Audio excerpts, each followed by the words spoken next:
Exactly as you said it would. I read it. So Warcry's up. Look at the damage these creeps take. That's Not like very 50 much. damage. That's 10 hits from a tower to die. And that's one of the best things about Warcry.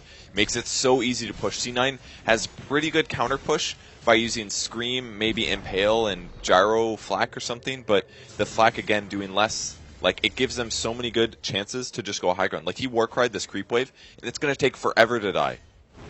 Yeah, even just moving into the Tier 3, so they'll have to have fought to deal with it. Tier 2 tower down in the mid, and the rest of Complexity now rotate towards the top lane. Ziz and Z-Freak will move to the jungle. Bone 7 farming nearby. Can they actually catch him here? Nope. He'll just blink to the high ground and TP home. Nice heads-up play there. Misery did buy the Blink Dagger. He'll TP home as well. Okay, that's really what C9 needs to score their kills now, because they were lacking that before. They didn't have quite the same mobility that Complexity did, and they didn't have nearly as many stuns, so it was always forced to be someone like Lion doing the rotations. And without Blink, Lion is actually a bit scary, because if you run into too many heroes, you're probably dead if you don't stun them, like we saw. Yeah. Some more ward coverage here for the Dire side.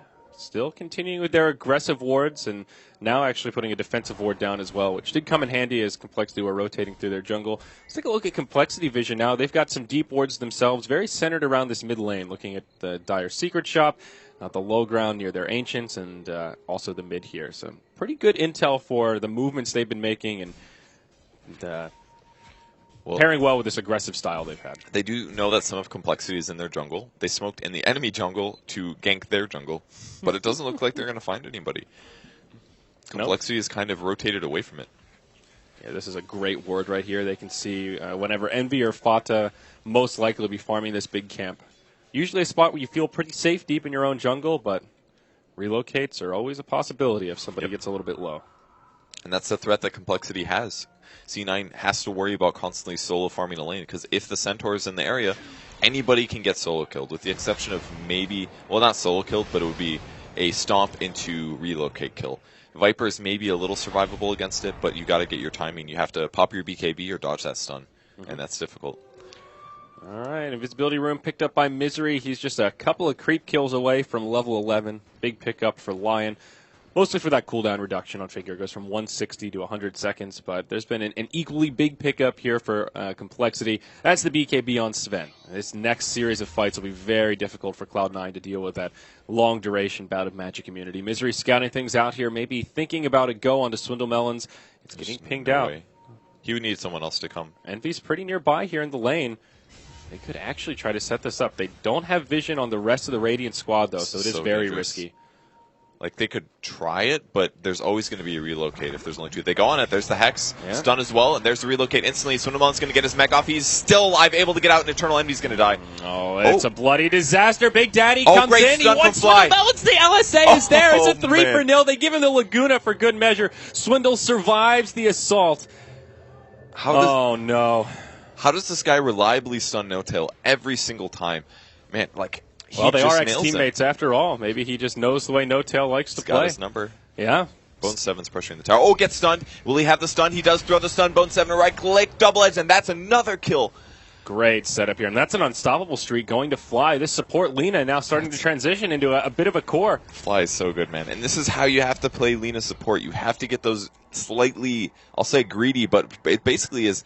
You have to use your hero to get those solo kills on the important heroes and transition to a core. You can't do the style where you go something like Medallion, Solar Crest. If you do that, your Lina is not that amazing. But if you get this fast Yules and this Arcane Boots, he's basically set on mana regen for the entire game. Yep. And he can just farm jungle creeps in an aggressive area and potentially set up ganks. And if he picks up an eggs at some point, man, C9 has got to deal with like 4 cores then. Yeah, I mean, already they've been dealing with this Spirit Breaker so well from just the skill shot of Light Strike Array. Now you've got a Yules to stop him from charging and give Fly a super easy setup. So this makes the life of Cloud9 just more difficult in general. You've also got a counter initiation tool for someone like Misery. If he doesn't blink in and hex the Lina, there's always a chance that he could get Yules before he can get off his full rotation. Swindle with a completed SNY and another 1,400 gold to boot. Moon Meander closing in on a 4-staff as they take out the last remaining Tier 1 tower here for Cloud9.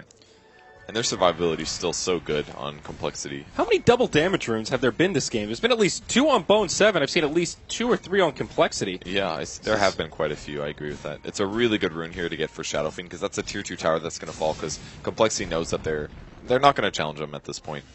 Yeah, especially with still this fresh 10-second BKB. on the Sven that hasn't even been utilized yet. You might find Moon Meander here. They didn't see each other this nighttime. Vision's a bit low. Set enough for the top tier 2 defense. Fly's mana's also a bit low. 600 mana for him. He could solo kill Eternal Envy, I think, if he finds him. This is pretty risky from They don't Envy see him. here. The ward's on high ground. Yeah. He's going to see him now. They see Ancients are dying. Fly's going to collapse on that, I think. He's got the daytime vision. He's going to go for the... Oh, he's dead. There's the Yules. Oh, well, it was definitely a risky play, and now it will end with Envy in the grave. Unfortunate for him. I guess they're far enough behind that you can warrant taking some risk at this point, but...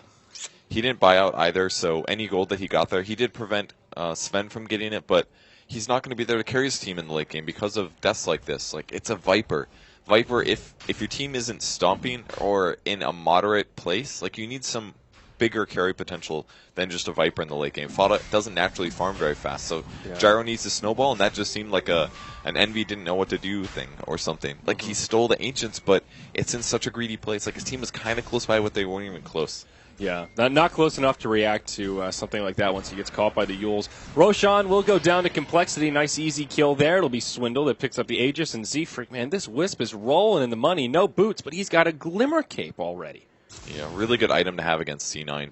Anybody that line initiates on, bam, Glimmer goes on him, guaranteed. Maybe even a Viper Strike. They just have so many good ways to reduce the damage, and if C9 can't get that first kill, there's no way they get it. And there's not even a Dazzle. And now this IO scales so much better and so much more offensive. Fly going to find himself in a world of trouble here, but nice Stampede from Moon Meander to counter-initiate. He'll get Yules, but Lion gets zapped down by the LSA. Big Daddy says, I'm out of here. He TP's home, and it ends as a 1-0 in favor of Complexity. Another failed gank for Cloud9. Fly almost has Aghanims. Yep. Well, with that one, now 500 gold away. That's insane. He is actually a core now. He's out farming Moon, who's become the 4. I've seen very many core Linas that have Ags and Yules at 25 minutes, 26 minutes, and he is almost there. And once he gets that, man, Viper's only got 1,500 HP. Fly's going to do, 675 pure with his ultimate now, and then as he ticks over to level 16, 950. Like, their cores are in such a bad place. Look at Swindle Melons. He doesn't care. He knows they have a huge advantage. He's behind the tier 2 tower, and they're just taking their outer towers, and they are preparing to just go high ground, and I think this is the push. Yeah, Swindle going for a smart build here. Orbit Venom picked up the sign of a Scotty inbound. He's got 3,600 gold, and we'll have the big boy completed before too long, given that nice mix of survivability and utility in these team fights with that passive slow.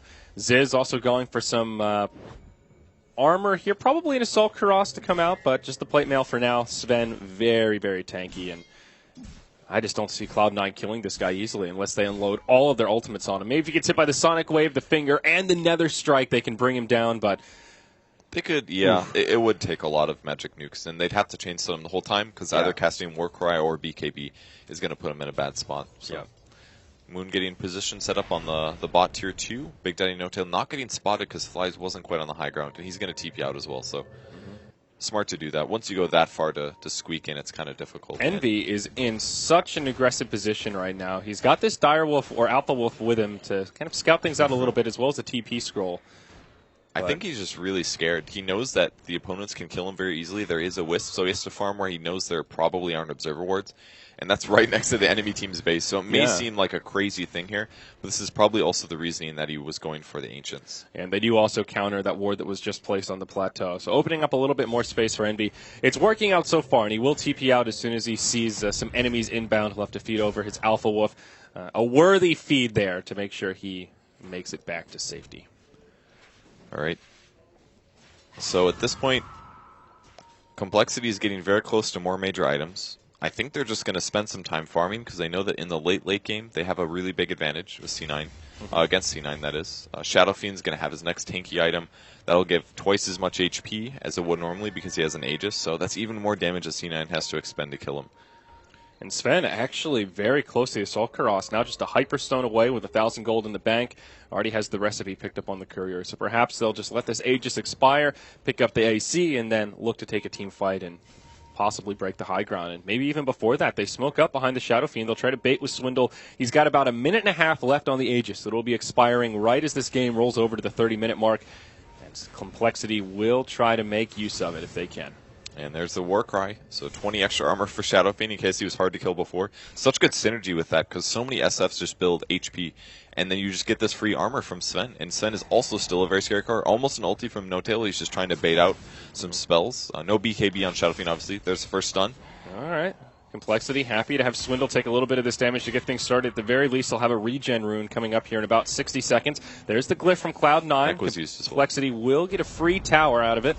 Swindle, the one to grab the last hit there. There's Big Daddy goes in. Another strike onto Swindle Melons as well as the Viper strike. Call down, but he gets off the Requiem. Moon goes jumping in deep. Big Daddy brought down, but a great Sonic Wave from Bone 7. Squishes up Complexity. There's just no follow-up damage. Ziz diving deep here with the BKB on, and they've got no way to stop him. As soon as Envy gets caught by the Scotty, he's going to be down for the count. Buyback now from the Viper. Maybe Fada can start to clean house. Lena's died. Moonmander getting low. They'll Glimmer Cape him. And it's just enough, but the Impale is there to finish him off. It looks like Complexity did just commit a little too deep here. Aegis will be utilized by Swindle, but that was so good by C9. They defended that so perfectly there. Like, they forced the overdive. Viper didn't waste his BKB until he bought back. Buyback from Wisp. He relocates Ziz in. They may try to do something with Swindle. At the very least, he'll survive the second life after the Aegis. All right. Okay. I guess that was all right. Yeah, I think that was okay for Complexity. Not good, though. I don't think the gold graph is... Yeah, it looks like it's going to dip down a little bit. It was just a Viper buyback, right? Yep, just one buyback on each side, Wisp and Viper. That's the problem. It's so early in the game, and there's so few levels on so many heroes that their respawn times are really not very big, so... They had to they didn't have to overdive there, but they went for all those kills, and then being positioned behind the tier 2, you're taking all these tier 4 tower hits. Those are actually very serious damage. They do more per hit probably than the average carry does at this point, because Gyro doesn't have that much farm. Like, if you go that far, your HP is going to get low, and you can't heal everybody, especially because they used the mech a little poorly. It was like as they were initiating, and he was missing like 300 HP. I think that was a big mistake, and maybe the only mistake Complexity made in that dive. Yeah. A little overzealous, but frankly, they're far enough ahead that they can afford